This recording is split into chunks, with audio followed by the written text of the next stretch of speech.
lot of the demonic realm, you know, they don't want you to believe it's them, because if they can keep you in the darkness, they can continue to torment you or cause things to happen in your life that are wrong or bad, you know.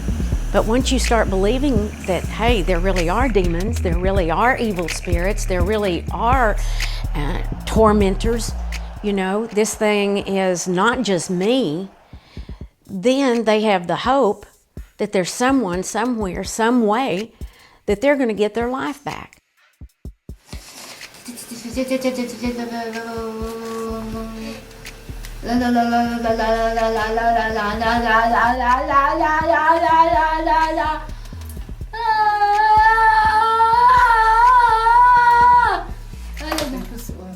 Over the mind, over the spirit, and over the soul.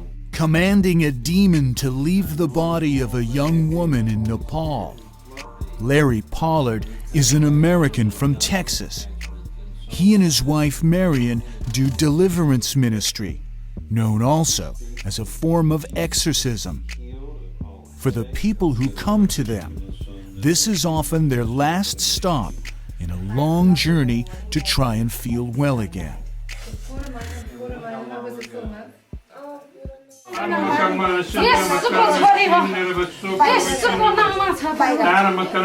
Skeptics, atheists, and even a lot of mainstream Christians don't believe there's much more happening here than a lot of dramatic spiritual theater.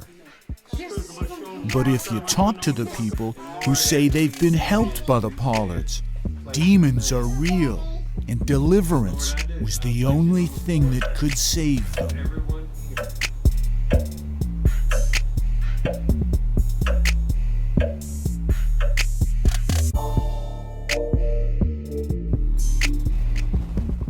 I was at a point of desperation in my life.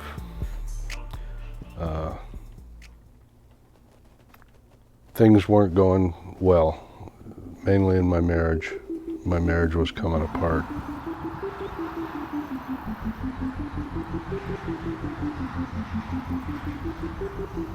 You just think that you can manage it, and you do to an extent.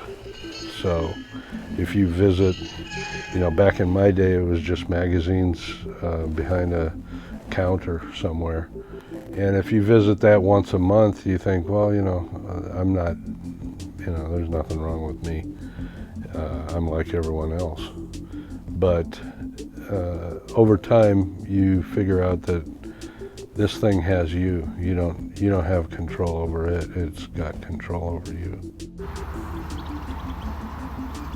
Paul had an addiction to pornography that he ultimately came to believe was the result of demonic oppression.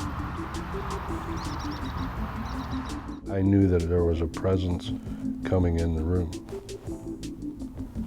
It was entering the room. And it would be at night, and my wife and I weren't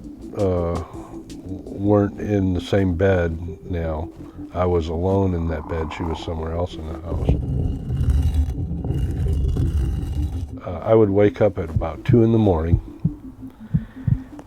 and I could feel this thing coming in, and I knew that it was evil. And I don't know if it was one thing or many, but it'd come in the room, and right away I would start praying out loud.